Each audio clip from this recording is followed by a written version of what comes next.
You are currently the only person in this conference.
Good morning, everyone.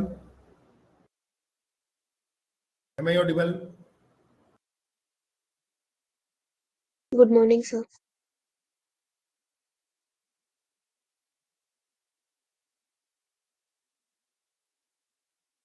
कल जो meeting है वो abruptly terminate हो गया था। अभी हम लोग को दोबारा इस समय क्लास हमने इसलिए रखी है कि अभी हमने वापस से 1.5 घंटे की क्लास लगाई है और इस 1.5 घंटे में हम लोग को देखना है। कल लगभग 45 मिनट्स पर ऐसा हुआ था। तो अगर ये मीटिंग कंटिन्यू चल जाती है, क्योंकि अभी कुछ दिन पहले हमने डिस्कशन लिया था तो उसमें कोई इशू नहीं आ रहा था, अचानक से कल इशू आया, तो अभी एक तरीके से टेस्ट भी हो जाएगा। और अगर मीटिंग बीच में डिस्टर्ब होती है तो हम लोग अभी जूम पर शिफ्ट कर जाएंगे। एक्चुअली इसमें रिकॉर्डिंग हो जाती है क्लास की, इसलिए मैं कल भी जूम पर शिफ्ट करना नहीं चाह रहा था, लेकिन अगर बार बार ऐसा होगा तो we have to shift on Zoom. तो मैं देखता हूँ, लेट्स सी। होना तो नहीं चाहिए क्योंकि कोई प्रॉब्लम तो ऐसा सच नहीं है। प्लेटफॉर्म वालों ने अभी तक कुछ इन्फॉर्म नहीं किया आपको। कल होगा कुछ टेक्निकल एरर हो गया या जो भी, इसके कारण मीटिंग एंड हो गई। Today we are going to continue again, और आज इवनिंग में भी क्लास है। तो today we are having 2 classes, अभी और इवनिंग में भी। गुड़ी पड़वा के अवसर पर 2 क्लासेस पढ़ लो।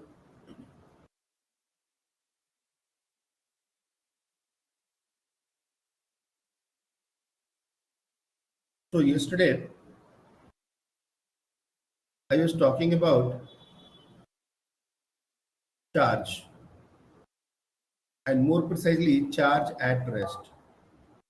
If you are talking about a single charge, we are talking it is at rest. There are 2 types of charges, positive and negative. Like charges repel and unlike charges attract. This is how we have figured out by rigorous experiment. Now I was talking कि अगर कोई body है और उस पर हम बोलते हैं कि कितना चार्ज है, डेफिनेटली अगर वो न्यूट्रल बॉडी है तो उसमें निगेटिव चार्ज भी है और पॉजिटिव चार्ज भी है।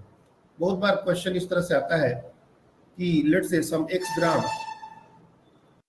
इस तरह के क्वेश्चन कभी कभी स्कूल के एग्जाम में एनसीईआरटी बेस्ड टेस्ट जो होते हैं उससे पूछ दिए जाते हैं। Like x gram of copper have amount of charge or amount of negative charge.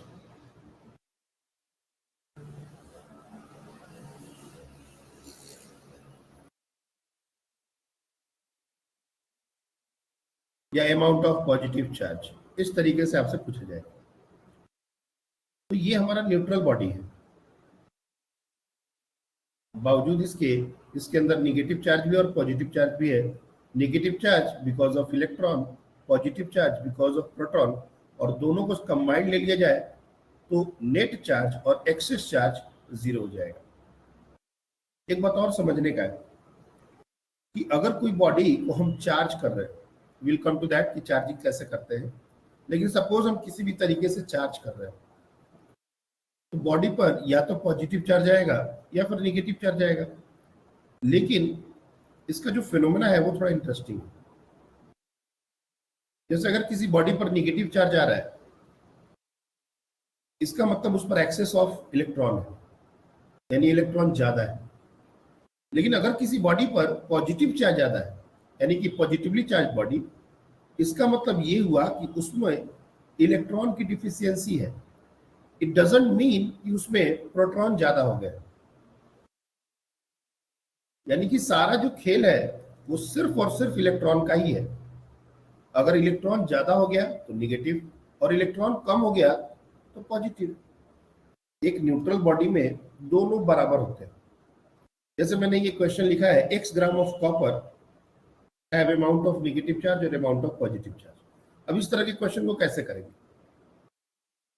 तो सबसे पहले तो ये x ग्राम कॉपर है, तो इसमें हम नंबर ऑफ मोल्स कितने होंगे वो निकाल सकते हैं। Number of moles is equal to x divided by molar mass. Copper का जो मोलर मास है उससे डिवाइड करके नंबर ऑफ मोल्स निकाल देंगे। और हमको पता है कि एक मोल में Avogadro number 1 Na 6.022 10 to the power 23, इतने नंबर ऑफ एटम कहो तो एटम, मॉलिक्यूल्स कहो तो मॉलिक्यूल्स, इस तरीके से होते हैं। तो जितने नंबर ऑफ मोल्स होंगे उसको अगर नंबर ऑफ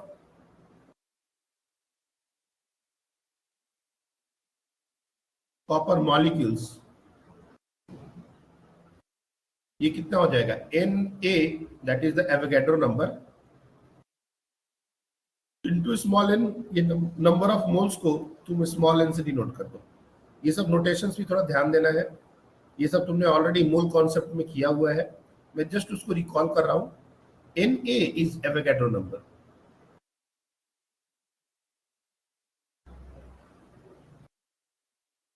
और इसका वैल्यू होता है 6.022 into 10 to the power 23, huge number. मैं इस पर ज्यादा बात नहीं करूंगा कि ये कितना बड़ा नंबर है, लेकिन ये बहुत बड़ा नंबर है। और n नंबर ऑफ मोल से मल्टीप्लाई कर दिया। अब कॉपर मॉलिक्यूल में 2 कॉपर के एटम हो सकते हैं, लेट्स से Cu2। तो नंबर ऑफ एटम्स कितने होंगे उससे मल्टीप्लाई करना पड़ेगा। तो अब हमसे पूछा जाएगा number of atoms of Cu। तो मान लो Cu2 2 मॉलिक्यूल्स, सॉरी 2 एटम से एक मॉलिक्यूल बन रहा है, तो ट्वाइस ऑफ दिस, ये कैपिटल N से इसको मैं डिनोट कर रहा हूं, दिस इज कैपिटल N। तो 2 इंटू N हो जाएगा। ये हो गए इतने एटम हैं हमारे पास कॉपर के। अभी भी कहानी खत्म नहीं हुई। अभी एक कॉपर में अगर तुम इलेक्ट्रॉनिक कॉन्फ़िगरेशन कॉपर का या फिर एटॉमिक नंबर अदर कॉपर का देखोगे, कितना होता है एटॉमिक नंबर?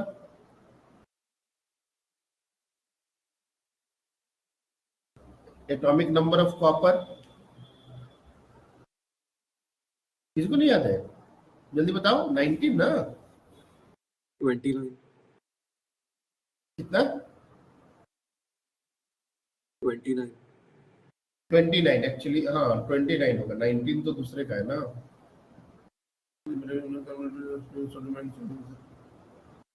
पोटेशियम है 19, scandium, titanium, vanadium, chromium, manganese, iron, cobalt, nickel, copper, zinc, yes 29। तो atomic number of copper is 29। इसका मतलब ये हुआ कि उसमें 29 नंबर ऑफ इलेक्ट्रॉन्स होंगे। तो अब हमसे total number of electron, suppose we are trying to find out the negative charge, so total number of electrons तो ये आ जाएगा 29 जो कि उसका एटॉमिक नंबर है इनटू ट्वाइस ऑफ n। ये भी अभी टोटल नंबर ऑफ इलेक्ट्रॉन्स तक ही आए हम लोग को टोटल चार्ज निकालना है। अब इसमें इसके बारे में मैं डिस्कस करूंगा। Charge on an electron is denoted as E, plus E और माइनस E विल सी। तो charge on an electron is denoted as minus E, negative charge है इसलिए E क्या है, वील कम टू इट। तो total negative charge is equal to, ये total number हमको मिल गया इलेक्ट्रॉन्स का और एक इलेक्ट्रॉन का चार्ज मिल गया है। ये बेसिक यूनिटरी मेथड से सॉल्व हो जाएगा। 29 इंटू 2n। तो ये अच्छा खासा काम होता है, मतलब जो बच्चे इसको समझ जाएंगे उनके लिए कॉन्सेप्चुअली ये बहुत बड़ा क्वेश्चन नहीं है। Conceptually this is very easy question, लेकिन कैलकुलेशन के पॉइंट ऑफ व्यू से इसमें काफी कैलकुलेशंस होती है और इसीलिए स्कूल वाले और मतलब एनसीईआरटी बेस्ड जब क्वेश्चन बनते हैं तो ये इस तरह का क्वेश्चन जरूर देते हैं। 200 ग्राम कॉपर, 100 ग्राम कॉपर या फिर कोई दूसरा एलिमेंट, उसमें कितने पॉजिटिव चार्ज है, उसमें कितने नेगेटिव चार्ज है। आयन दे देंगे, उसमें टोटल पॉजिटिव चार्ज कितना है। सपोज पोटेशियम आयन है, सिंगली आयोनाइज्ड, तो उसमें सपोज 200 ग्राम हमारे पास पोटेशियम आयन है, तो उसमें कितने पॉजिटिव चार्ज है, एक्सेस पॉजिटिव चार्ज कितना है। इस तरह के जितने भी क्वेश्चन बनते हैं उसमें बेसिक आइडिया यही होता है कि आपको मूल कॉन्सेप्ट यूज करने आना चाहिए। आपको ये पता होना चाहिए कि मोलर मास और ग्राम एटॉमिक मास या ग्राम मोलर मास, इसका क्या मतलब होता है, तो उससे तुम चीजों को कनेक्ट कर सकते हो। मैंने एक एग्जांपल से इस चीज को बताया है। तो इससे हमको दो तीन चीजें समझ में आ गई। एक कि हर बॉडी के पास पॉजिटिव चार्ज भी है और नेगेटिव चार्ज भी है। क्यों है? Because of the building block. Atom से मिलके बने हैं और एटम के अंदर ही जब चार्ज है तब तो बॉडी में चार्ज आएगा ही। हाँ, पॉसिबिलिटी है कि दोनों बराबर होंगे तो वो न्यूट्रल होगा, और पॉसिबिलिटी ये भी है कि अगर दोनों में से कोई एक ज्यादा हो गया तो डिपेंडिंग ऑन द नेचर वो पॉजिटिवली चार्ज हो सकता है या निगेटिवली चार्ज हो सकता है। एक चीज पर मैं बार बार फोकस करने बोल रहा हूं कि हम लोग कभी भी पॉजिटिव चार्ज को डिस्टर्ब नहीं कर सकते, मतलब प्रोटॉन को डिस्टर्ब नहीं कर सकते। Rather proton is reside inside the nucleus and it is very difficult to pull out protons from the nucleus। Nucleus के अंदर हम बहुत ज्यादा छेड़छाड़ नहीं कर सकते, उसके लिए काफी मशक्कत करनी पड़ती है। तो सबसे आसानी से जो चार्ज आ सकता है या जा सकता है वो है इलेक्ट्रॉन। तो बॉडी का चार्ज होना टोटली इलेक्ट्रॉन पर डिपेंड करता है। और मैं तुमसे सिर्फ इतना अगर कहूं कि ये शुरू के 8 चैप्टर सिर्फ इलेक्ट्रॉन की कहानी ही है, चार्ज की कहानी से ज्यादा प्रिसाइज कर दो इलेक्ट्रॉन की कहानी, इसमें कोई बुराई नहीं है। ये सारा जो खेल है वो सिर्फ और सिर्फ इलेक्ट्रॉन का है।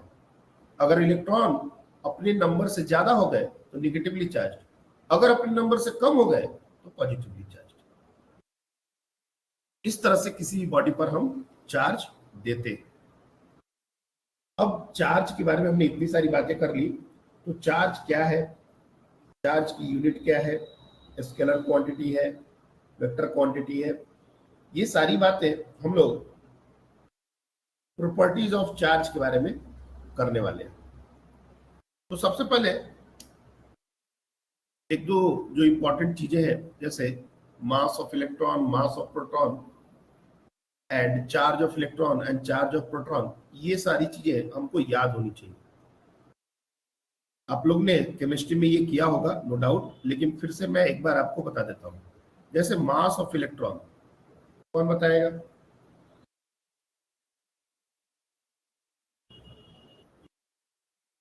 चलिए हर्षिता आप बताइए। 9.1 into 10 raised to the power minus 31 kg। Very good. Mass of proton भी बताइए।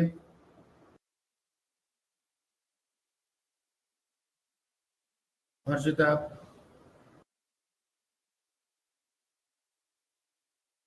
एनीवन?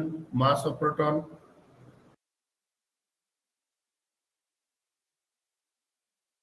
तो बताइए आफिया।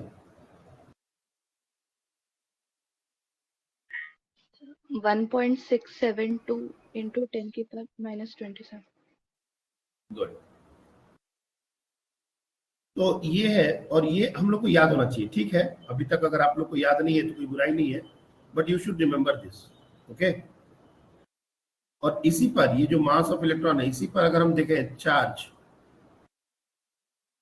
बेसिकली ये माइनस ई से डिनोट करते हैं, और ई का जो वैल्यू होता है वो होता है 1.6 into 10 to the power minus 90 coulomb. Coulomb क्या है? ये एक ऐसा यूनिट है चार्ज का। हम लोग अभी धीरे धीरे उसके बारे में बात करने वाले हैं। उसी तरह से प्रोटॉन, उसका भी जो चार्ज है एग्जैक्टली सेम होता है, लेकिन वो प्लस होता है। उसको हम लोग लिखते हैं 1.6 into 10 to the power minus 9 coulomb. तो ये जो हमने यहाँ पर देखो ई लिखा था, ये जो ई है ये हमारा यही चार्ज है, 1.6 into 10 to the power minus 9। क्योंकि हमने प्रोटॉन और इलेक्ट्रॉन का मास लिख लिया है, उसके चार्ज के बारे में भी बात कर ली है, तो न्यूट्रॉन का भी साथ में हम लोग ले ही लेते हैं। वैसे इसकी जरूरत नहीं है अभी, लेकिन लॉन्ग रन के लिए इसका भी हमको जरूरत पड़ेगा। प्रोटॉन और न्यूट्रॉन के मास लगभग बराबर होते हैं। ये लगभग वर्ड सिर्फ और सिर्फ न्यूक्लियर फिजिक्स में अलग हो जाएगा, बाकी हर जगह प्रोटॉन का मास और न्यूट्रॉन का मास सेम। तो नॉर्मल जितने भी चैप्टर्स में हम प्रोटॉन और न्यूट्रॉन के मास के बारे में अगर बात करते हैं, तो तुम 1.67 into 10 to the power minus 27 kg ले लो, कोई दिक्कत नहीं। और इलेक्ट्रॉन का मास प्रोटॉन के मास से भी 1/1840 टाइम्स होता है, इसलिए इलेक्ट्रॉन का मास तो हम लोग ऑलमोस्ट नेग्लेक्ट कर देते हैं कोई भी मास कैलकुलेशन में। लेकिन याद रखना कि इन जनरल ये सारी बातें सही है, बट न्यूक्लियर फिजिक्स अगर हम पढ़ेंगे तो हम देखेंगे कि प्रोटॉन और न्यूट्रॉन में भी डिफरेंस है। न्यूट्रॉन का मास थोड़ा ज्यादा होता है प्रोटॉन से, और उसका सिग्निफिकेंस है। तो अभी के लिए मैं उस पर ज्यादा बात नहीं करना चाहता। हम लोग एक थोड़ा सा मैंने आपको हिंट कर दिया है, अब उसके बाद आप जब जैसे जैसे चीजें आगे बढ़ेंगी वैसे वैसे हम लोग देखेंगे। सो अ न्यूट्रल बॉडी, अब जो जो बातें हमने आपको समझाई है वो मैं डिक्टेट करता लिखते जा रहा हूं। A neutral body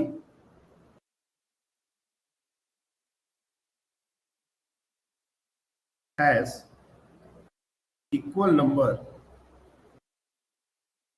of electron and proton।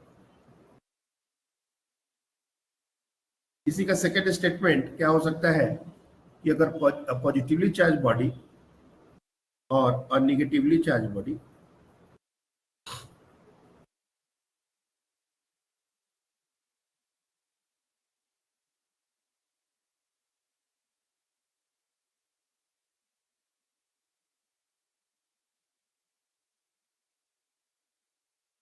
a negatively charged body has excess of electron, he a positively charged body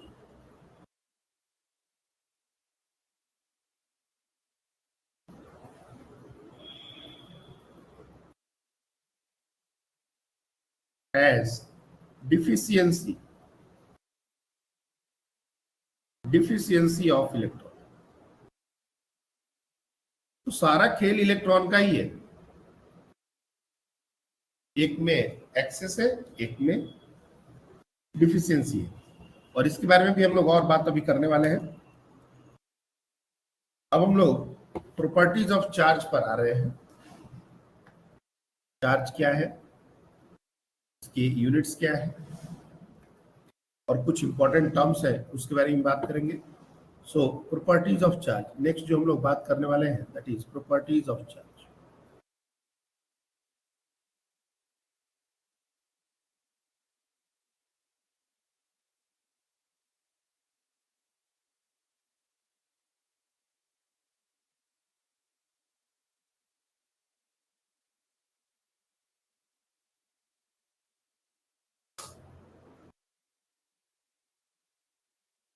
तो चार्ज के बारे में हम ऐसा बोल सकते हैं कि इट इज इंट्रिंसिक प्रॉपर्टी, मतलब उसको हम अलग नहीं कर सकते। एक होता है इंट्रिंसिक प्रॉपर्टी, एक होता है एक्सट्रिंसिक प्रॉपर्टी। तो चार्ज जो है वो एक intrinsic property of a body है। Charge is an intrinsic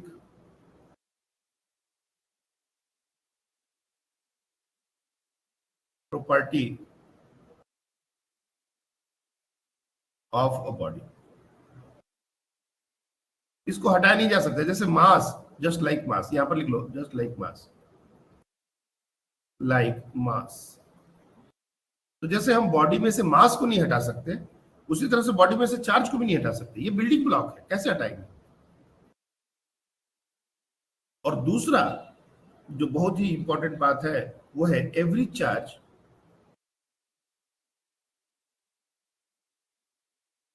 is associated with mass. इसका क्या सिग्निफिकेंस है मैं बताता हूं। देखो, a neutral body, body having no charge, इस तरह के बहुत सारी बातें हम लोग करते हैं। और ये अब बार बार बताने की जरूरत नहीं है कि एक बॉडी पर अगर चार्ज है मतलब एक्सेस चार्ज है, और एक बॉडी न्यूट्रल है मतलब दोनों इक्वल चार्ज। ऐसा नहीं है कि उसमें चार्ज नहीं। तो अगर हम कोई भी चार्ज का ट्रांसफर करेंगे तो उसके साथ मास भी ट्रांसफर होगा। Every charge is associated with mass, ये बोलने का मतलब ये है कि अगर एक ये भी बात है कि अगर किसी बॉडी पर चार्ज है, चाहे वो पॉजिटिव चार्ज हो या फिर नेगेटिव चार्ज हो, तो डेफिनेटली मास तो होगा ही। लेकिन एक अगर किसी बॉडी पर मास है तो उस पर नेट चार्ज होगा, ये कोई जरूरी नहीं। अब जब भी हम लोग चार्ज ऑन ए बॉडी की बात करेंगे तो net charge on the body की बात करेंगे, क्योंकि बार बार नेट वर्ड यूज करना ये सही नहीं है। अब जैसे तुम कह सकते हो कि सर आपने यहाँ पर कॉपर का नेगेटिव चार्ज निकलवाया, पॉजिटिव चार्ज निकलवाया, और हमसे पूछे कि कॉपर पर चार्ज कितना है और तुम 0 बोल दोगे, इसमें कहीं कोई गलती नहीं है। Trust me, this is not wrong. अगर आपसे कोई पूछे कि एक न्यूट्रल कॉपर पर कितना चार्ज है, तो तुम सीधे कह सकते हो 0, क्योंकि वो चार्ज एक्चुअली एक्सेस चार्ज पूछा जा रहा है। अगर कितना नेगेटिव चार्ज है, कितना पॉजिटिव चार्ज है, इस तरह से अगर बातें पूछी जाए तो डेफिनेटली उसके अंदर जितने इलेक्ट्रॉन होंगे उनका सबका काउंट होगा। तो क्वेश्चन जो है, जब क्वेश्चन हम पढ़ते हैं तो उसको पढ़ के हमको थोड़ा सा ये डिसाइड करना पड़ेगा कि किस पार्ट को टारगेट करके क्वेश्चन पूछा जा रहा है। जब we are talking about neutral body, तो जैसा हमने कहा कि कोई भी बॉडी कितना मतलब न्यूट्रल हो भी, तभी उसके अंदर इलेक्ट्रॉन और प्रोटॉन होंगे और चार्ज होगा। लेकिन अगर हम बोल रहे हैं कि चार्ज 0 है, तो ऑब्वियसली बात है कि हम लोग नेट चार्ज को 0 बोल रहे हैं। तो every charge is associated with mass, इसका क्या मतलब है? इसका मतलब ये है कि अगर कोई मास है तो उस पर नेट चार्ज हो भी सकता है और नहीं भी हो सकता है। लेकिन अगर कोई बॉडी जिसके ऊपर चार्ज है, डेफिनेटली मास तो होगा ही होगा। ऐसा नहीं है कि चार्ज है लेकिन मास नहीं है। मास है और नेट चार्ज नहीं है, पॉसिबल है। लेकिन चार्ज है और मास नहीं है, इम्पॉसिबल। दूसरी बात कि जब भी चार्ज का ट्रांसफर होगा, फॉर एग्जांपल ये एग्जांपल जो शुरू में हमने लिए थे, ये चार्जिंग में जैसे रब करते हैं, यहाँ पर देख वाला एग्जांपल, ये दूसरा एग्जांपल, हम लोग रब करते हैं। ग्लास को सिल्क से रब करते हैं, प्लास्टिक को फर से रब करते हैं।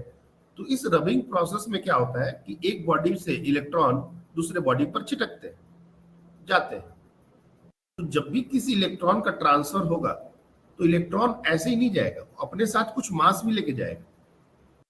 बहुत बार ये क्वेश्चन हमसे पूछा जाता है कि सपोज हमारे पास 2 आइडेंटिकल बॉडीज है। ये एक बॉडी है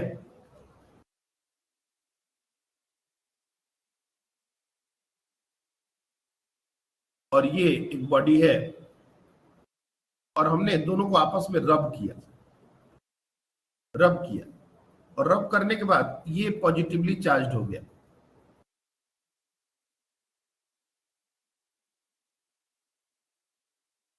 और ये निगेटिवली चार्ज हो गया। what we can comment on mass, let's say this body is A and this body is B and they are identical definitely, और हमने इसको रब कर दिया या फिर हमने इसको चार्ज कर दिया, रब करके चार्ज किया, कैसे चार्ज किया ये हमारा कंसर्न नहीं है। एक को हमने पॉजिटिवली चार्ज किया, एक को हमने निगेटिवली चार्ज किया। What we can comment about the masses, तो क्लियरली आपको समझ में आना चाहिए कि mass of A is now less than mass of B. ऐसा क्यों? हमने बताया था कि कोई भी बॉडी पॉजिटिवली चार्ज कैसे होती है, उसमें से जब इलेक्ट्रॉन हम निकाल देते हैं, और कोई बॉडी निगेटिवली चार्ज कैसे होती है, जब उसमें हम एक्सेस इलेक्ट्रॉन डाल देते हैं। तो यहां पर इलेक्ट्रॉन एक्सेस आए हैं और हर चार्ज मास के साथ एसोसिएटेड है, तो मतलब अगर इलेक्ट्रॉन डाला है तो मास भी कुछ के साथ आया है, और इससे अगर इलेक्ट्रॉन निकाला है तो मास भी कुछ निकल गया है। तो डेफिनेटली इन दोनों में अगर मास का कंपैरिजन किया जाए तो ए का मास कम हो जाएगा और बी का मास ज्यादा। आई बात समझ में? Anyone have any confusion?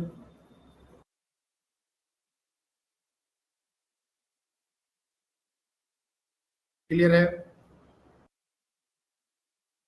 एक बात और यहां पर आप लोग समझिए, इस पर बहुत सारे न्यूमेरिकल भी बनेंगे, क्योंकि अभी मैं डिस्कस कर रहा हूं आइडेंटिकल बॉडीज के बारे में। तो आइडेंटिकल बॉडीज की एक प्रॉपर्टी होती है। क्या मतलब? आइडेंटिकल बॉडी की एक प्रॉपर्टी है,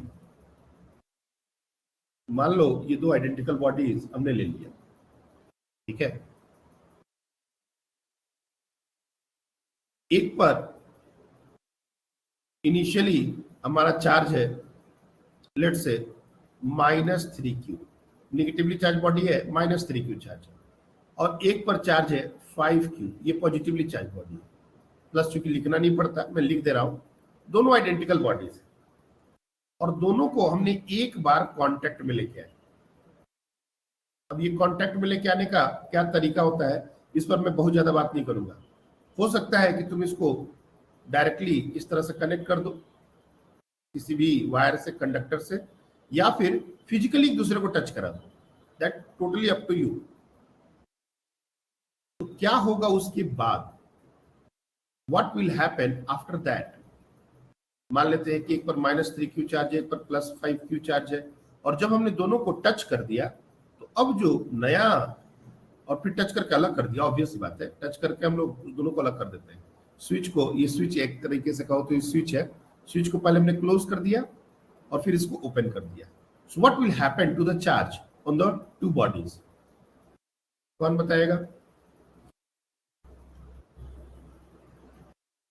बताइए Aafia.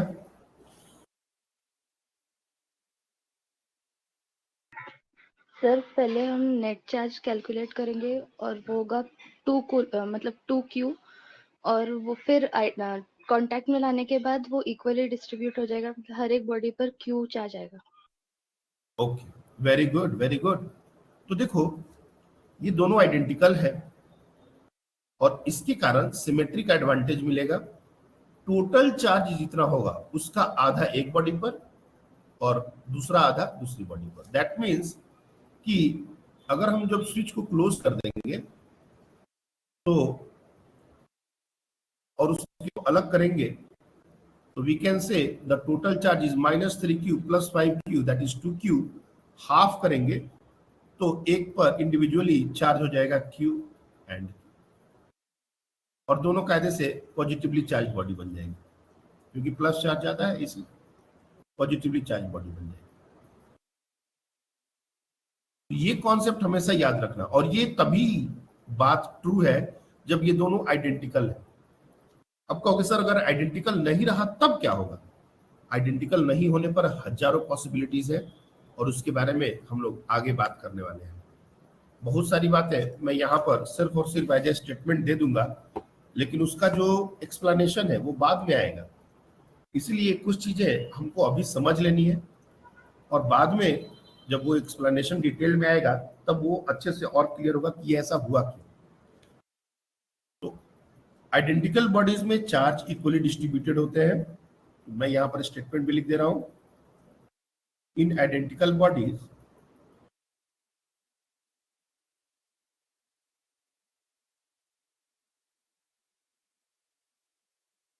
charge gets equally distributed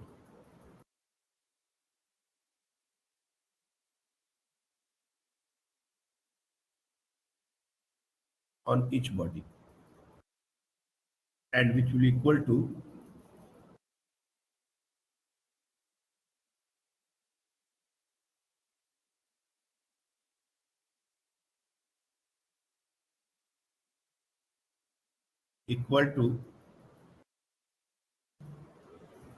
half of total charge.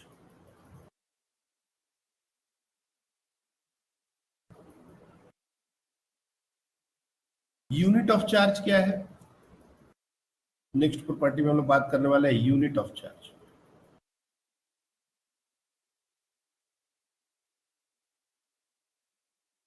तो ये होता है कूलम, साइंटिस्ट का नाम है, कूलम्स लॉ हम लोग पढ़ने वाले हैं।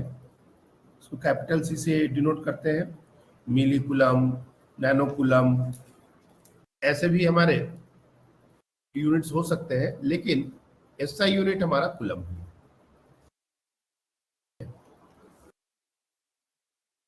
इसके अलावा इलेक्ट्रोस्टैटिक यूनिट और इलेक्ट्रोमैग्नेटिक यूनिट, ESU, EMU, ऐसे करके भी एक दो यूनिट होते हैं, CGS यूनिट,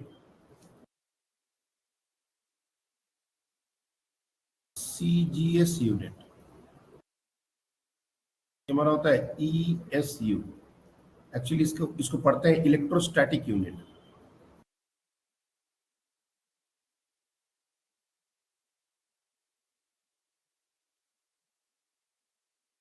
और एक वर्ड होता है EMU, इलेक्ट्रोमैग्नेटिक यूनिट।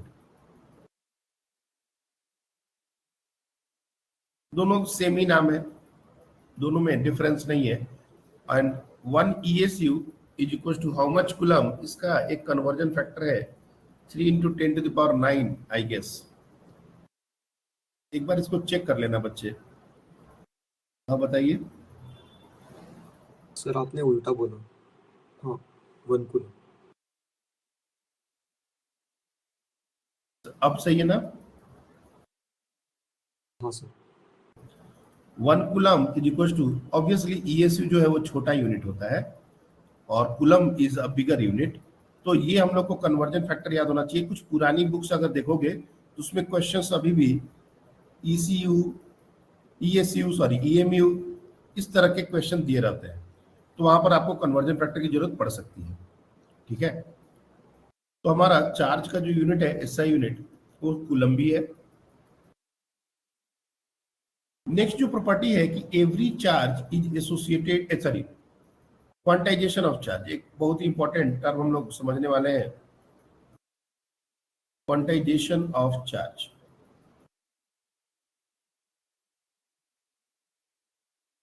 क्या होता है इसका मतलब?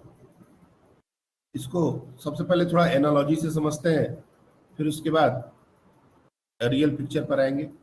आज हम अगर किसी को बोले कि तुमको पैसे ट्रांसफर करने हैं या मेरे को कैश देना है, क्योंकि बैंकिंग कैलकुलेशन में अभी भी 32 पैसे 33 पैसे इसका बात होता है, होलसेल बिजनेस में भी ये सारी चीजें चलती है। लेकिन करेंसी की बात करें, और आज अगर हम किसी से बोले कि तुम हमको 15 रुपया 25 पैसा या 15 रुपया 32 पैसा दो, तो वो हमको नहीं दे सकता। आज के डेट में अगर मैं किसी से या तुम किसी से कैश ट्रांजैक्शन करते हो 1 रुपया से कम, how many of you have seen a 10 paisa, 20 paisa, 5 paisa? How many of you honestly raise your hand, जिन्होंने सच में देखा है। 5 पैसा देखे हो? जास्ता का आता था। 5 पैसा वाज लाइक जास्ता, जिंक नहीं बोलेंगे उसको, एल्यूमिनियम होता था वो। एल्यूमिनियम जास्ता अलग होता, थोड़ा सा मिक्स होता, पता नहीं। 20 पैसा भी उसी मटेरियल का होता था और हेक्सागोनल शेप में होता था। तो 5 पैसा, 10 पैसा ऐसा गोल फूल जैसा बना होता था। तो 5 पैसा, 10 पैसा, 20 पैसा, ये सब हम लोग के टाइम पर चलते थे जब हम लोग बहुत छोटे थे, बहुत छोटे, मतलब हम लोग ने उसको ट्रांजैक्शन में यूज किया है। आप लोग ने 25 पैसा भी शायद ही यूज किया हो। 25 पैसा और 50 पैसा आप लोग के टाइम तक ऑब्सोलेट हो गए थे, लेकिन हम लोग ने अपने लाइफ में 5 पैसा, 10 पैसा, 20 पैसा ये यूज किया है। 1 पैसा हम लोग ने भी यूज नहीं किया। लेकिन अगर आप लोग अपने पेरेंट्स या दादाजी से पूछोगे तो they have the coin of 1 पैसा ऑल्सो। बहुत पहले 1 पैसा भी चलता था। The point is in today transactions, cash transaction most precisely, we can't give anyone 50 paisa, 25 paisa or 23 पैसा। जब भी कैश का ट्रांजेक्शन होगा, पैसे में का कोई लेन देन होगा, तो 1 रुपया से कम नहीं दे सकते। और 2 रुपया दे सकते हो, 4, 5, मतलब integral multiple of 1 rupee that we can transfer. कोई कहे कि हमको 50 पैसा चाहिए तो ये सिर्फ अकाउंट से ट्रांसफर किया जा सकता है, लेकिन ये रियल में कभी भी ट्रांजैक्शन ऐसा नहीं किया जा सकता। 37 पैसा हमको दो, ये नहीं किया जा सकता। बिल्कुल इसी तरीके से अगर हम कहें कि करेंसी का क्वांटाइजेशन हो गया और करेंसी जो रुपया है वो सिर्फ इंटीग्रल मल्टीपल ऑफ 1 में ही ट्रांसफर होगा, इसी को बोलते हैं क्वांटाइजेशन ऑफ रूपी, क्वांटाइजेशन ऑफ मनी। हम किसी को भी जो मिनिमम अमाउंट दे सकते हैं वो 1 रुपया देंगे या फिर नहीं देंगे, लेकिन ऐसा नहीं हो सकता कि हम उसको 50 पैसा दे रहे हैं, हम उसको 25 पैसा दे रहे हैं। तो that is like quantization of money. Charge के केस में अगर हमारा किसी बॉडी से चार्ज किसी दूसरे बॉडी पर जाता है, उसका भी एक मिनिमम वैल्यू है। ऐसा नहीं कि कुछ भी चार्ज चला जाएगा। And that minimum value is known as quanta of charge. तो क्वांटाइजेशन को हम डिफाइन कर रहे हैं। It means whenever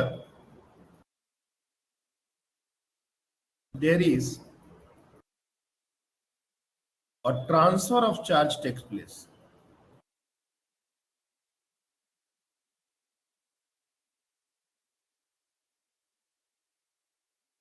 then it must be integral multiple of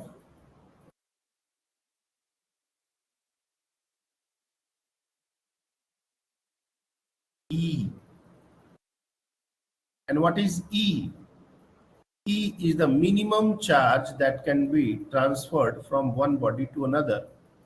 1.6 into 10 to the power minus 19 coulomb. That is the charge on an electron. ऐसा कभी नहीं होगा कि आधा इलेक्ट्रॉन का ट्रांसफर हो रहा है या 1/3 इलेक्ट्रॉन जा रहा है। जो मिनिमम चार्ज पॉसिबल है वो है E। अगर किसी बॉडी से चार्ज घटेगा तो इसी के इंटीग्रल मल्टीपल में घटेगा।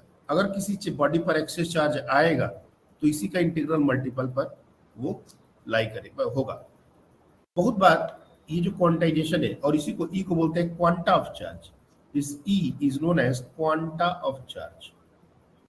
क्वांटा ऑफ चार्ज, क्वांटा का मतलब होता है मिनिमम वैल्यू। जैसे quanta of rupee that is 1।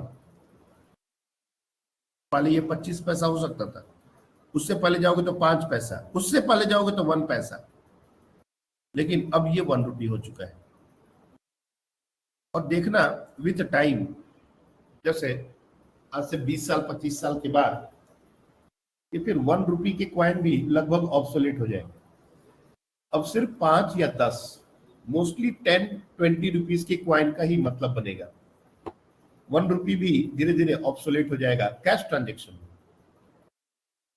तो इस तरीके से चीजें धीरे धीरे ऑब्सोलेट हो जाती हैं। हम लोग को क्वांटा ऑफ चार्ज E होता है and that is equal to charge on electron और amount of charge on an electron 1.6 into 10 to the power minus 19 kilo. अब इस पर क्वेश्चन कैसा आता है?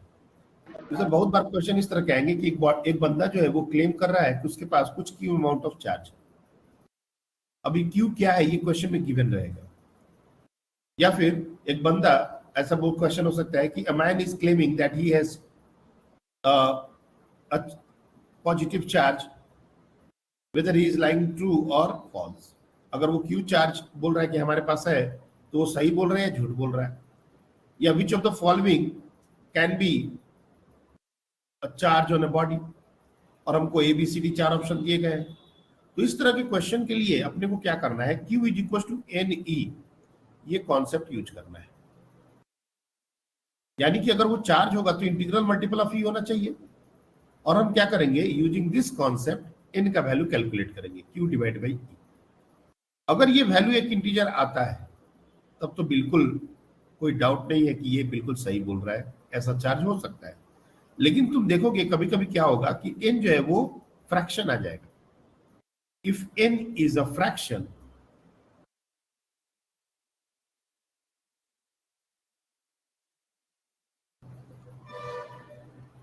then capital Q charge is not possible on anybody। तो वो जो कैपिटल Q चार्ज जिस बॉडी पर भी है वो हो नहीं सकता, ये झूठ बात होगी। तो हमको सिर्फ कॉन्सेप्ट नहीं समझना है। देखो प्रॉब्लम क्या होता है कि properties of charge mostly concepts है, लेकिन उस कॉन्सेप्ट से क्वेश्चन कैसे बनते हैं और हम उस कॉन्सेप्ट को न्यूमेरिकल में कैसे कन्वर्ट कर सकते हैं, ये अपना सारा डिस्कशन उसका भी है, ठीक है ना। तो इस चीज को अपने को थोड़ा सा केयरफुल रहना है। अब ये जो चार्ज वाला हमने कैलकुलेशन इतना सारा बताया, ये जो मोलर मास वाला, तो ये भी अच्छा खासा क्वेश्चन है। क्वांटाइजेशन ऑफ चार्ज पर भी क्वेश्चन ठीक ठाक बन जाते हैं। इनिशियली जब तुम लोग का फर्स्ट FT वगैरह होगा तो तुम लोग देखोगे इस तरह के क्वेश्चन पूछे जाएंगे। तो quantization of charge, hopefully this should be clear. इसके बाद बात आती है कंजर्वेशन ऑफ चार्ज की, जिसे कंजर्वेशन ऑफ एनर्जी की बात हम लोग करते हैं, कंजर्वेशन ऑफ मास की बात करते हैं, वैसे ही कंजर्वेशन ऑफ चार्ज की भी बात हम करते हैं। क्या है कंजर्वेशन ऑफ चार्ज?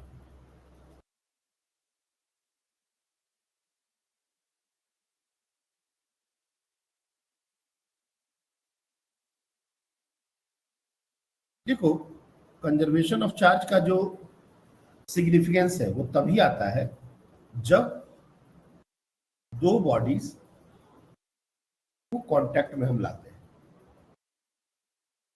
अगर हम दो बॉडी को कांटेक्ट में लेके आए तभी उसका सिग्निफिकेंस है। अदरवाइज एक बॉडी आइसोलेटेड, 2-3 वर्ड बार बार मैं यूज करने वाला हूं और इस पूरे चैप्टर में उसका बहुत ही सिग्निफिकेंस है। एक है आइसोलेटेड बॉडी, एक वर्ड होता है आइसोलेटेड। ध्यान से ये सब चीजों को, बेसिक बातें हैं ये समझना। आइसोलेटेड का मतलब क्या होता है? What do you mean by isolated? Isolated का मतलब होता है कि उससे कहीं कोई किसी बॉडी का कांटेक्ट नहीं हो। एक बॉडी है जो बिल्कुल ऐसे ही मान के चलो हवा में है, उसका किसी के साथ कोई कांटेक्ट नहीं है। अगर मान लो किसी स्टैंड पर उसको हमने लटकाया है तो जो उसका स्टैंड है वो इंसुलेटेड है, मतलब उसके थ्रू कोई भी चार्ज का ट्रांसफर नहीं हो सकता। इस तरह से हम लोग बोलते हैं बॉडी को आइसोलेटेड। तो हो सकता है एक बॉडी अपने आप में आइसोलेटेड हो सकता है दो बॉडीज आपस में तो कनेक्टेड है लेकिन बाकी दुनिया से आइसोलेटेड है। ध्यान से सुनना, एक बॉडी अपने आप में आइसोलेटेड है, कोई दूसरा बॉडी है नहीं तो आइसोलेटेड है। दो बॉडीज अगर आपस में कनेक्टेड हो भी तब भी पूरी दुनिया के लिए एक आइसोलेटेड चीज की तरह उसको देखा जा सकता है। तो ये बड़ा ही कंटेक्चुअल चीज है कि हम एक बॉडी को आइसोलेट कर रहे हैं, कि दो बॉडी को कंबाइंड आइसोलेट कर रहे हैं, कि तीन बॉडी को कंबाइंड आइसोलेट कर रहे हैं रिमेनिंग वर्ल्ड से। तो ध्यान से इस बात को समझना। कंजर्वेशन ऑफ चार्ज का एक तो मतलब है कि अगर हमारे पास एक सिंगल बॉडी है उस पर समहाउ हमने कहीं से चार्ज दे दिया है, पॉजिटिव दे दिया, नेगेटिव दे दिया, और अभी मेरे को ये जो चार्ज में दिखा रहा हूं, ज्यादातर तुम देखोगे कि चार्ज में सिर्फ आउटर सरफेस पर दिखाता हूं, बाउंड्री पर, अंदर में नहीं दिखाता। जैसे यहाँ पर ऐसा प्लस में नहीं बनाता। जनरली मैं जब चार्ज दिखाता हूँ तो आउटर सरफेस पर दिखाता हूँ। इस सब बात, एक एक बात जो है उसका सिग्निफिकेंस है। लेकिन जैसे जैसे हम आगे बढ़ेंगे वैसे वैसे हम ज्यादा डेप्थ में जाएंगे। अभी के लिए तुम मान के चलो कि ऐसा कुछ होता है, क्यों होता है, कैसे होता है, everything will come with time. तो मान लो एक बॉडी है जिस पर पॉजिटिव चार्ज, चलो हमने पॉजिटिव चार्ज दिखा दिया। अंदर चार्ज नहीं हो सकता सर? हो सकता है, डेफिनेटली हो सकता है, and will come to it, कब होगा कब नहीं होगा। लेकिन अभी मैं जितने भी डायग्राम बनाऊंगा उसमें इसी तरह से दिखाऊंगा।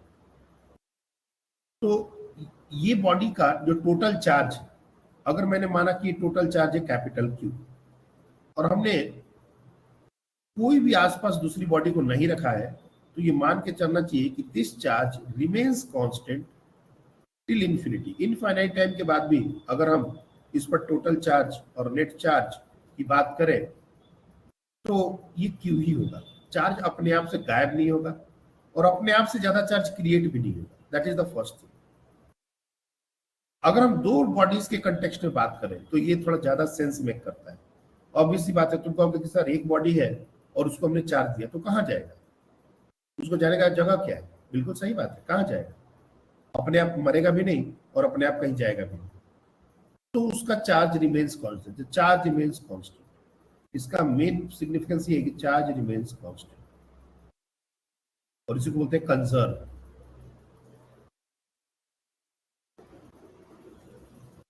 अब यही मान लो दो बॉडीज, ध्यान से देखना, we have already discuss this thing, लेकिन हम लोग आइडेंटिकल बॉडी के बारे में बात किया था। आइडेंटिकल से थोड़ा सा चेंज कर देते हैं, बॉडी को अलग अलग कर देते हैं। लेट्स अज्यूम दिस, इनिशियली दोनों पॉजिटिवली चार्ज है, चलो दोनों को पॉजिटिव चार्ज करते हैं, कोई दिक्कत नहीं है। एक को प्लस एक को माइनस भी कर सकते हैं, एक को प्लस, दोनों को निगेटिव कर सकते हैं, ठीक है। इसमें कहीं कोई ऐसा बात नहीं है कि सर हमेशा प्लस ही क्यों ले रहे हैं। एक देखो, माइनस जो है ना वो साइन के साथ आता है, इसलिए जब भी आएगा तो वो अपने आप जो रिजल्ट है उसको ओबे कर देगा, इसलिए उसके लिए ज्यादा परेशान नहीं होते हैं।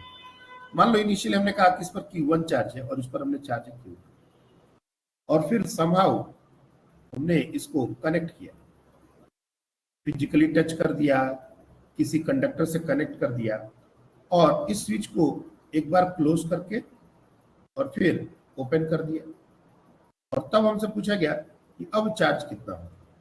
तो एक बार जब स्विच को तुम क्लोज करके ओपन कर दोगे तो चार्ज का रीडिस्ट्रीब्यूशन होता है।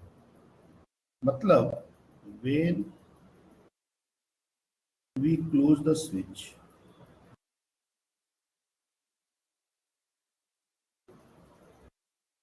redistribution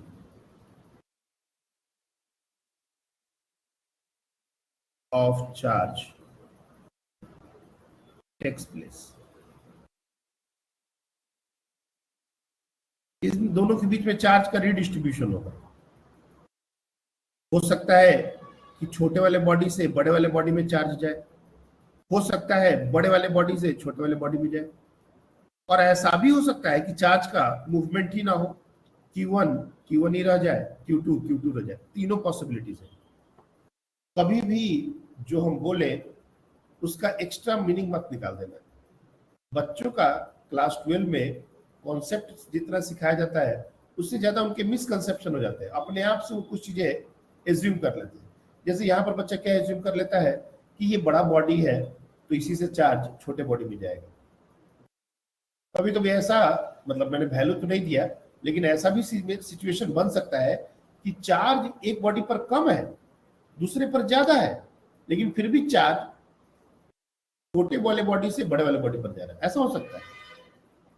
चार्ज के ट्रांसफर के लिए क्या कंडीशन की जरूरत होती है, हम उस पर अभी नहीं जा रहे। क्या डिसाइड करता है कि चार्ज फ्लो करेगा या नहीं करेगा, हम इस पर भी नहीं जा रहे, क्योंकि ये सब आगे के डिस्कशन है। हम अभी कैसे जा सकते हैं? अगर हम उस डिस्कशन में चले जाएंगे तो ये जो बेसिक बातें जो इनिशियली हमको पढ़नी है वो कौन सीखेगा? तो चार्ज का जो मूवमेंट होता है, जैसे वाटर, यहां पर वाटर के एग्जांपल से बहुत अच्छे से समझ सकते हो। जैसे मान लो ये एक पतला सा सिलिंड्रिकल कंटेनर है जिसमें यहां तक पानी भरा हुआ है, और इसी के बगल में एक बड़ा सा टब है जिसमें पानी यहां तक भरा हुआ है। ऑब्वियस बात है, ये टब इतना बड़ा है कि इसका पानी इससे कई गुना ज्यादा है। बावजूद इसके अगर हम इसको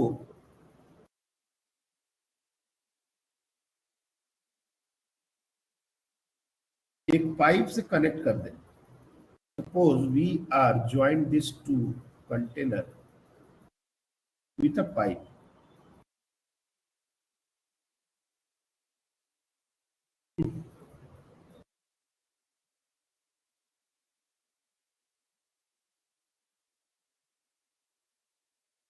इस तरीके से ज्वाइन कर दें, क्या लगता है वाटर का मूवमेंट इधर से इधर होना चाहिए या इधर से इधर होना चाहिए? You tell. सिलिंड्रिकल से टैंक में होना चाहिए हमारा टैंक, इसमें बहुत ज्यादा पानी पहले से पड़ा हुआ, कहां से कहां होगा बताओ?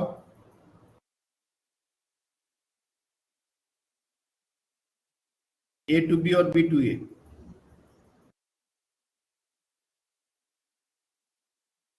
अब ऐसा मत कहो कि सर हमको नहीं पता, ये चीज पढ़ाया गया है with A to proper. B. क्यों A to B?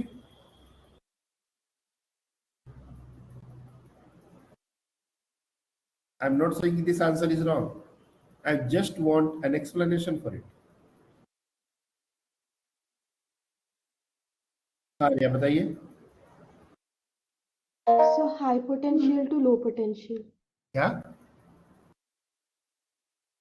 High pressure to low pressure. high pressure to low pressure. Higher potential to lower potential. Okay देखो ये बच्ची जो वर्ड यूज कर रही है ना, कायदे से मैं ये वर्ड यूज ही नहीं करना चाहता। अब चूंकि तुम लोग पढ़ लिए हो, क्योंकि बहुत सारे जगह पर ये चैप्टर काफी पहले शुरू हो गया था, तो पोटेंशियल में वर्ड अभी बोलना ही नहीं चाहता। मैं अभी बेसिक जो क्लास 11 के कॉन्सेप्ट्स हैं उनके बेसिस पर मैं चीजों को भी रखना चाहता हूँ। डेफिनेटली पोटेंशियल डिसाइडेड एंड क्या है potential will come to it may be after 10 classes. यहाँ पर जो पानी का मूवमेंट है इसको एक्सप्लेन करना है। No doubt water is going to flow in this fashion.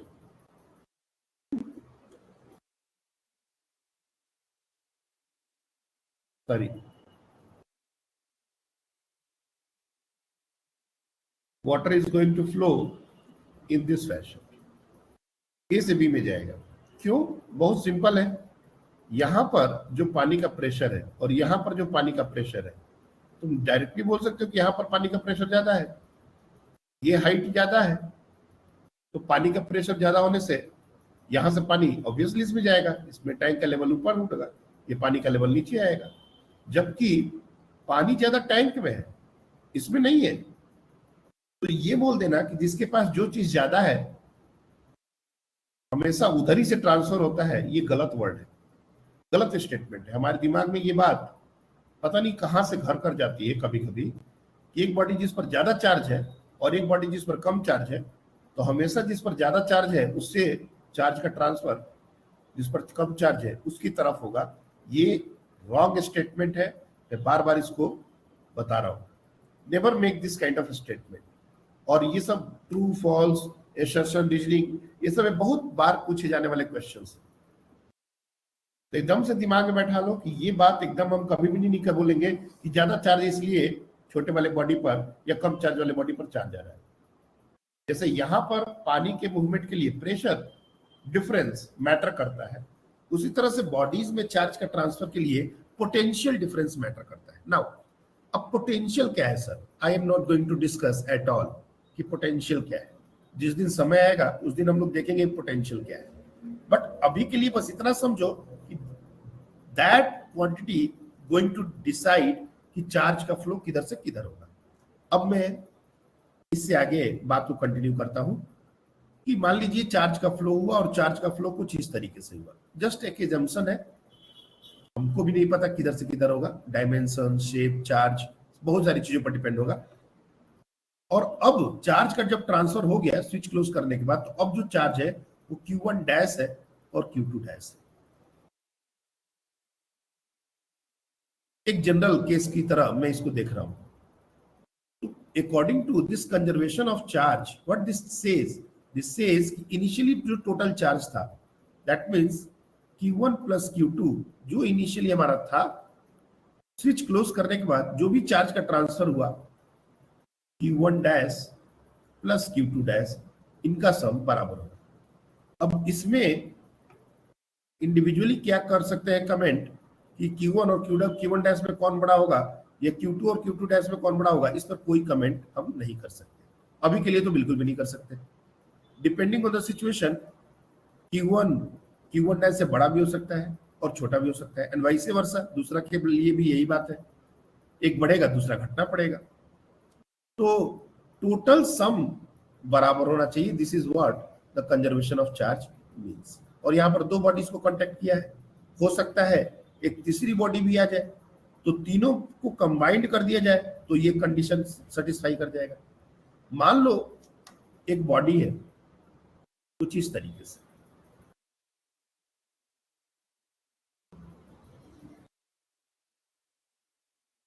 और इसको हमने कुछ इस तरह का एक सिंबल यूज करते हैं, ध्यान से देखना।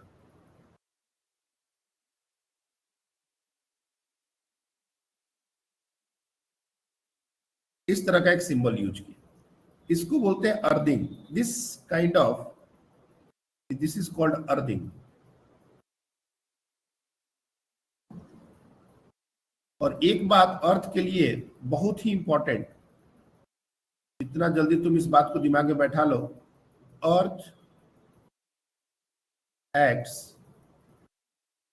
एज इनफाइनाइट सोर्स और सिंक फॉर द चार्ज। इसका क्या मतलब हुआ? इसका मतलब यह हुआ कि अर्थ से जितना चाहे चार्ज आ सकता है, जितना चाहे चार्ज जा सकता है। मतलब अर्थ एक बहुत बड़ा रिजर्वायर है। तो अगर हमने किसी बॉडी को अर्थिंग कर दिया तब हम कंजर्वेशन ऑफ चार्ज नहीं लगा सकते। मैं फिर से बोल रहा हूं, अगर इस बॉडी पर इनिशियली मैं मानता हूं कि चार्ज कैपिटल Q है, अर्थ में कितना चार्ज है we don't know, infinite charge. और अगर हमने इसको ज्वाइन कर दिया, suppose we close the switch, तो ऐसा नहीं बोल सकते कि बॉडी पर इनिशियली Q चार्ज था और अर्थिंग करने के बाद ये चार्ज अर्थ को गया तो अर्थ पर अब Q चार्ज है और बॉडी पर 0 है। बस हम इतना बोल सकते हैं कि after closing the switch charge on the body will be 0।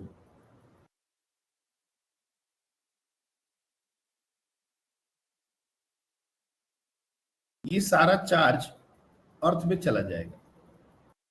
क्यों जाएगा, ऐसे कैसे जाएगा, ये सारी बातें मैं अभी एक्सप्लेन नहीं करूंगा। मैंने कहा ना कि चार्ज का ट्रांसफर क्यों होता है, इस बात को समझने के लिए वी नीड टाइम। अभी के लिए ऐसा होता है और हम आगे ऐसा पढ़ेंगे क्यों होता है, बस इतना ही समझ के आगे बढ़ना पड़ेगा, क्योंकि फिर तो पूरा इलेक्ट्रोस्टैट आज ही डिस्कस करना पड़ जाएगा। हाँ बोलिए। सर मतलब हम ऐसा बोल सकते हैं कि अगर अर्थिंग हो रहा है किसी चीज का तो फिर law of conservation of charge valid नहीं रहेगा। एक्चुअली अर्थिंग मतलब तुम, हाँ ये स्टेटमेंट एक बना सकते हो कि whenever we are earthing conductor, तो उसमें कंजर्वेशन ऑफ चार्ज हम नहीं लगा सकते। वैलिड नहीं है बोलना थोड़ा ऑड होगा, नहीं लगा सकते, क्योंकि दूसरी तरफ जो है तुम उसको कभी काउंट नहीं कर पाओगे। जैसे अर्थ के पास कितना चार्ज है, एक बहुत बड़ा रिजर्वायर होता है, ये एक जंक्शन, तो उसमें कितना गया, जैसे समुद्र में 1 लोटा पानी डाले या निकाले उससे कोई फर्क नहीं पड़ता। तो अर्थ जो है वो एक इन्फिनिटी काइंड ऑफ थिंग है, उसमें तुम Q चार्ज दे भी दोगे तो कोई फर्क नहीं पड़ता। इसका ये मतलब नहीं है कि वो Q गायब हो गया। देखो कंजर्वेशन का क्या मतलब होता है कि वो डिस्ट्रॉय नहीं हो सकता। मान लो एक लीटर पानी, 1 लीटर पानी तुम जाके समुद्र में डाल दोगे तो क्या फर्क पड़ता है, कुछ नहीं, लेकिन वो गायब नहीं हुआ ना। That water doesn't go like vanished नहीं है, वो जाके उस अमाउंट को बढ़ाएगा ही। लेकिन हम तुम उससे फर्क नहीं पड़ता, इतना बड़ा रिजर्वायर है कि उससे कोई फर्क नहीं पड़ता। वैसा ही तुमको अर्थ के बारे में समझना है। Earth is like a very huge reservoir of charge, और सिर्फ पॉजिटिव चार्ज का है ऐसा भी बात नहीं है, निगेटिव चार्ज का है ऐसा भी बात नहीं, दोनों के लिए। तो कोई भी अगर हमारे पास बॉडी आया और हमने उसको अर्थ कर दिया तो मान के चलना कि वो न्यूट्रल बॉडी हो जाएगा। और इसमें बड़ा इंटरेस्टिंग बात है, मैं बता रहा हूं ना कि चार्ज को जैसे जैसे मैं बोल रहा हूं, देखो तुम लोग ने एक तो जो अपने इंस्टीट्यूट में पढ़ा है वो तो पहले पढ़ लिया है, तो जैसे जैसे उन्होंने सिखाया होगा तुम लोग सीखे होगे। लेकिन अब मैं जो तुमको जैसे देखना सिखा रहा हूं इस टॉपिक को, तुम वैसे एक बार कोशिश करो, इस टॉपिक को बिल्कुल वैसे देखो जैसे मैं तुमको दिखा रहा हूं। यकीन मानो तुम्हारे 8 चैप्टर बिल्कुल हमेशा के लिए प्रिपेयर हो जाएंगे। कोई उसमें एक क्वेश्चन भी तुमको मतलब कितना भी डिफिकल्ट बना दे ऐसा नहीं होगा कि नहीं बनेगा, लेकिन जैसे जैसे हम बोल रहे हैं वैसे वैसे सोचना होगा। होता क्या है, ध्यान से सुनो। मान लो एक बॉडी पर पॉजिटिव चार्ज है, ये बॉडी जो क्यू चार्ज था ये पॉजिटिव चार्ज था, पॉसिबल है पॉजिटिव चार्ज। अब जब हम इसको अर्थ करते हैं तब क्या होगा, तो मैंने कहा है कि पॉजिटिव चार्ज का ट्रांसफर नहीं होता, एक्चुअली जो ट्रांसफर होता है वो हमेशा इलेक्ट्रॉन का होता है। तो एक तरीका है ये बोलने का कि ये जो प्लस क्यू चार्ज है वो अर्थ में चला गया, बट एक्चुअली क्या हुआ है, एक्चुअली ये नहीं हुआ है। एक्चुअली अगर हम पॉजिटिव चार्ज ले लिए, actually minus Q charge earth से आया है और इस बॉडी को न्यूट्रल कर दिया। ये इलेक्ट्रॉन जो है वो आए हैं अर्थ से और इस बॉडी को न्यूट्रल कर दिए। तो जब इलेक्ट्रॉन आए तो इसका मास पहले से बढ़ गया, और अगर ये बॉडी निगेटिवली चार्ज होता तो इसका जो निगेटिव चार्ज है जो कि बेसिकली इलेक्ट्रॉन है वो अर्थ में जाते, इसका मास घट जाता। तो हमेशा चार्ज जो ट्रांसफर होता है वो सिर्फ और सिर्फ इलेक्ट्रॉन होता है। इस बात को एक बिल्कुल अच्छे से दिमाग में बैठा लो बच्चे। पॉजिटिव चार्ज देके और हमको बराबर ये कंफ्यूज किया जाता है कि बच्चा आंसर कर दे प्लस क्यों जा रहा है, ऐसा बात नहीं है, जाएगा हमेशा निगेटिव चार्ज। बस तुम देखो कि रिक्वायरमेंट क्या है। जैसे मैं यहीं पर एक और एग्जांपल ले लेता हूं, चीजें और अच्छे से क्लियर कर देता हूं। मान लो यही बॉडी है, थोड़ा और बड़ा करो चलो, और इस पर निगेटिव चार्ज होता है, इस बॉडी पर निगेटिव चार्ज होता है,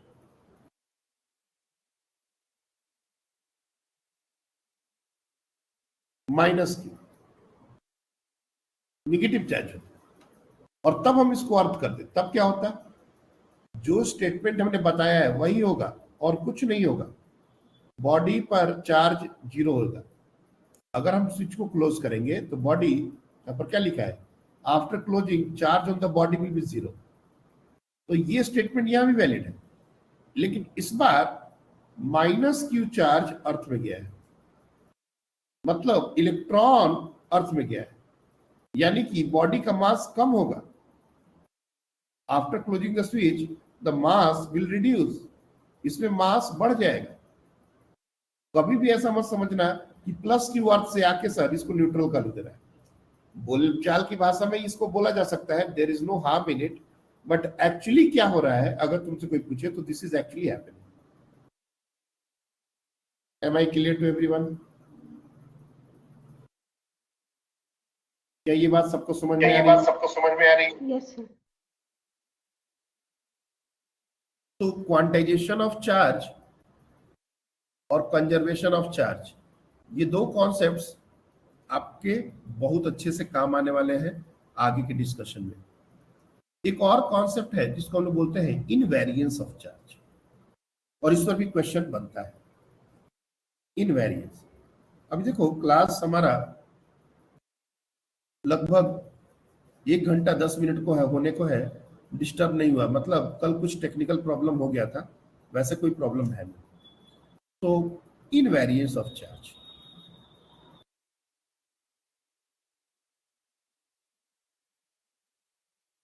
क्या होता है इसका मतलब?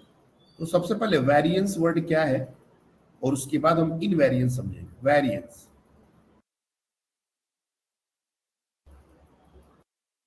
क्या कोई भी क्वांटिटी वैरी कर सकती है विथ टाइम? जैसे मान लो मास के बारे में अगर हम बात करें, एक बॉडी का मास इन जनरल हम कांस्टेंट लेते हैं, लेकिन जैसा मैंने बताया था बिगिनिंग में ही कि mass is also a variable quantity. Day to day life में मास को हम कांस्टेंट लेते हैं, लेकिन वो कांस्टेंट तब नहीं होता जब हम किसी भी बॉडी की स्पीड को लाइट के कंपेरेबल डाल दें। ये थोड़ा सा ऑड है, मतलब रियलाइज करना थोड़ा ऑड है, क्योंकि ऐसा लगता है यार मास कैसे वेरी कर सकता है, उसके अंदर का जो मैटर है वो कैसे वेरी कर सकता है। हमने उसको वेलोसिटी दी है, उसके अंदर तो मास तो कम नहीं किया या बढ़ाया नहीं, तो फिर मास वेरिएबल होगा कैसे? तो देखो, जब हम नॉर्मल मैकेनिक्स, ये जो हमारा थिंकिंग है ये न्यूटोनियन मैकेनिक्स का है, और Newtonian mechanics day to day life में बहुत अच्छे से वर्क करता है, देयर इज नो हार्म। लेकिन जब हम स्पीड बढ़ाते हैं किसी भी बॉडी का, और हमारा जो डिस्कशन है वो स्पीड ऑफ लाइट वाले या उसके कंपेरेबल की स्पीड वाले एरा में चला जाता है, तो न्यूटोनियन मैकेनिक्स फेल कर जाता है। जो चीजें हमको ऑब्वियसली दिख रही है वो उतनी ऑब्वियस नहीं होती, और तब हमको रिलेटिविस्टिक मैकेनिक्स जो आइंस्टीन ने दिया था उसको यूज करना पड़ता है, और उस मैकेनिक्स में mass is not going to be constant, तो मास जो है वो वेरी हो जाता है। तो दो वर्ड यूज किए जाते हैं, एक होता है रेस्ट मास और एक होता है डायनेमिक मास और मूविंग मास। यहां पर देखो मैं लिख रहा हूं, suppose a body has a rest mass. Rest mass जब उसकी वेलोसिटी 0 है तो वो है m0, और dynamic mass is equal to m। तो नॉर्मल स्पीड्स के लिए ये दोनों में कोई फर्क नहीं है, लेकिन एक्चुअली ये दोनों आपस में कैसे रिलेटेड है, ये है वो फॉर्मूला। v जो है वो स्पीड ऑफ बॉडी, और c जो है वो है स्पीड ऑफ लाइट, जिसको 3 × 10⁸ मीटर पर second. We know everyone know this. अब तुम ये वाले टर्म को थोड़ा ध्यान से देखो, ये जो टर्म है, अगर यहाँ पर 20, 40, 50, 100, 200 स्पीड मीटर पर सेकेंड अगर डालोगे तो तुमको लगता है कि ये थोड़ा भी इस वैल्यू को हम काउंट कर सकते हैं 1 के आगे। c स्क्वायर है, c भी नहीं है, 3 × 10⁸, इसका स्क्वायर करोगे तो 9 × 10⁻16, और ऊपर है 200, 400 का स्क्वायर, कहीं नहीं टिकता। तो ये टर्म 0 हो जाता है फॉर नॉर्मल न्यूटोनियन मैकेनिक्स। ऐसा नहीं है कि ये एप्लीकेबल नहीं है, ये एप्लीकेबल है, बट इसका काउंट ही नहीं है। लेकिन अगर यही v को c के कंपेरेबल कर दो, इसीलिए तो बोलते हैं कि मैक्सिमम स्पीड जो है वो c है। क्यों? क्योंकि कोई भी बॉडी अगर उस स्पीड से मूव करने लगे तो मास इंफिनिटी हो जाए। If v is equal to c, then m become infinity. तो मास इज वेरिएंस, हमारा जो मास है वो वेरिएंस है।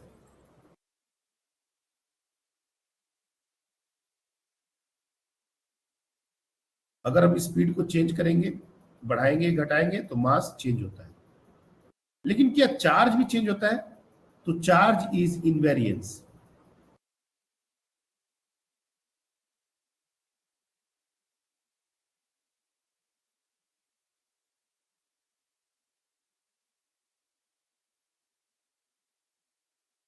इनवेरिएंस मतलब Q कांस्टेंट ही रहेगा। कोई भी बॉडी पर अगर मैं चार्ज दे दिया, उसको कोई भी स्पीड दे दी, तो उसका चार्ज नहीं चेंज होगा। ऐसा नहीं है कि चार्ज का भी कोई रिलेटिविस्टिक फॉर्मूला है, लेकिन यहां पर एक कैच है, एक वर्ड होता है स्पेसिफिक चार्ज। इसको बोलते हैं चार्ज बाय मास।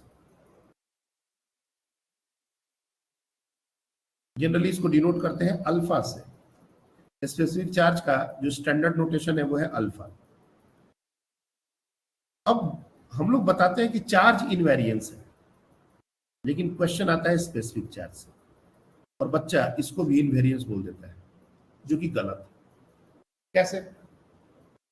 क्योंकि स्पेसिफिक चार्ज में चार्ज के साथ मास भी आ रहा है, और मास तो वेरी करता है ना, हमने तो लिखा है मास इज वेरिएंस। तो जब एक टर्म वेरी करेगा तो इंटायर टर्म को भी वेरी करना पड़ेगा। अब कैसे वेरी करेगा?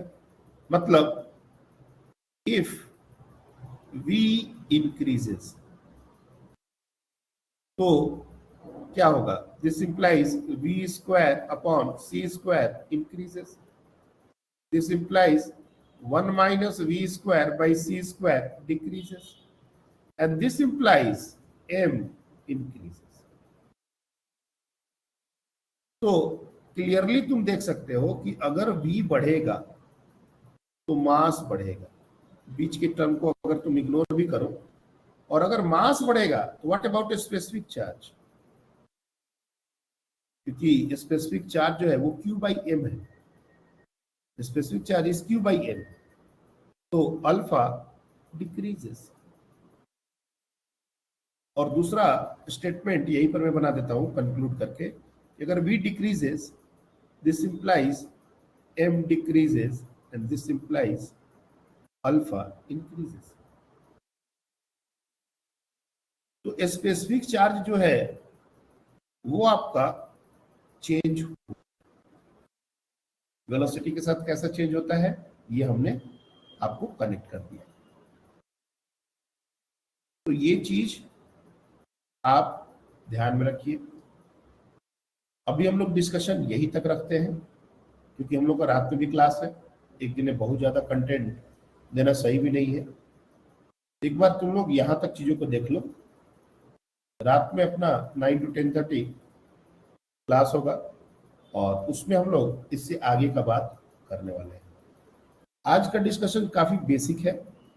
चार्ज को समझना, चार्ज की प्रॉपर्टीज, वैल्यूज, ये सब चीजें अब आप ध्यान रखिए। एक बहुत इंटरेस्टिंग क्वेश्चन होता है कि सर, जब हम जैसे फर को प्लास्टिक से रब करते हैं या ग्लास को सिल्क से रब करते हैं, तो ये कैसे डिसाइड होता है कि किस पर पॉजिटिव चार्ज जाएगा और किस पर निगेटिव चार्ज जाएगा?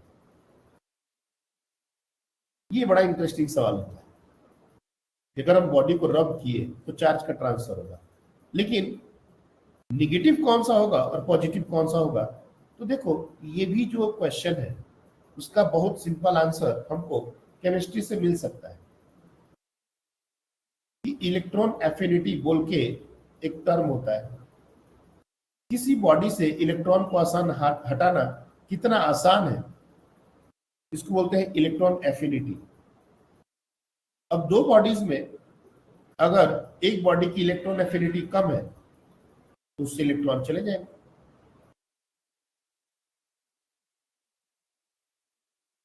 और दूसरे पर और निगेटिव चार्ज आ जाएगा, इस पर पॉजिटिव चार्ज आ जाएगा। ये तो तय है कि जब हम टू बॉडीज को रब करेंगे तो एक पर निगेटिव चार्ज आएगा और एक पर पॉजिटिव चार्ज आएगा। किस पर निगेटिव चार्ज आएगा और किस पर पॉजिटिव चार्ज आएगा, ये डिपेंड करता है बॉडीज की इलेक्ट्रॉन एफिनिटी पर। लेकिन चूंकि हमको सबकी इलेक्ट्रॉन एफिनिटी का वैल्यू और ये सब चीजें चेक करने की जरूरत नहीं है, तो हम लोग कुछ रिजल्ट्स याद रखते हैं। जैसे प्लास्टिक को अगर हम फर से रब करेंगे तो प्लास्टिक पर निगेटिव चार्ज आता है, जस्ट रिमेंबर दिस। उसी तरह से एक सिल्क कपड़े को, ग्लास रॉड को अगर सिल्क के कपड़े से रब करें तो ग्लास पर पॉजिटिव चार्ज आता है। ये चीज हमको याद हो जाना चाहिए। क्यों आता है, अगेन एक्सप्लेनेशन तो है, लेकिन हमारे पास वो डेटा वैल्यू है नहीं कि हम कंपेयर करके सबको डिसाइड कर दे कि अच्छा इसके साथ ये होगा तो कौन जाएगा। इसलिए दो बहुत कॉमनली यूज होने वाले एग्जांपल है। जस्ट रिमेंबर दिस कि फर के साथ प्लास्टिक रॉड पर नेगेटिव चार्ज आता है, और ग्लास रॉड अगर हो तो उसके ऊपर सिल्क के कारण पॉजिटिव चार्ज आता है, बस। और अब हम लोग बार बार ये बात रिपीट नहीं करेंगे कि इलेक्ट्रॉन का ही ट्रांसफर होता है इलेक्ट्रॉन का ही है, लेकिन अब हम पॉजिटिव चार्ज को भी एक एंटिटी की तरह देखेंगे ताकि हमारा अंडरस्टैंडिंग आसान हो। मतलब पॉजिटिव चार्ज आ रहा है और पॉजिटिव चार्ज जा रहा है, ये नॉर्मल बोलचाल की भाषा में हम यूज करेंगे। लेकिन जब तुमको कोई एक्सप्लेन करने के लिए बोले कि ऐसा होता है क्या, तब तुम एक्सप्लेनेशन में पूरा बात समझाओ कि देखो ऐसा नहीं होता, होता ये है, लेकिन हम लोग इसको ऐसे डील करते हैं, डील करने का तरीका है। तो जैसे यहां पर हमने कहा कि पॉजिटिव चार्ज, यहां पर हमने कहा था पहले कि प्लस क्यू चार्ज अर्थ के अंदर जा रहा है, ये गलत वर्ड नहीं है, बिल्कुल सही है कि प्लस क्यू चार्ज अर्थ में जा रहा है, इट्स परफेक्टली फाइन। लेकिन अगर कोई तुमसे ये आर्गुमेंट करने लगे कि तुमने तो कहा था कि प्लस चार्ज को हटाना बड़ा मुश्किल है, वो तो न्यूक्लियस के अंदर होता है, तो कैसे बोल रहे हो कि अर्थ में जा रहा है, तब तुम्हारा एक्सप्लेनेशन होना चाहिए कि एक्चुअली ये ऐसा नहीं है, ऐसा है। लेकिन हमारे नॉर्मल बोलचाल की भाषा में हम इसको ऐसे यूज करते हैं, हर बार हम उस एक्सप्लेनेशन पर क्यों जाए, हमको पता है वैसा। तो इस तरीके से आप दिमाग में लॉजिक रीजनिंग को इंप्लीमेंट कीजिए, एक्सप्लेनेशन जब चाहिए वैसा दीजिए। That's all for today. रात को मिलते हैं। Thank you.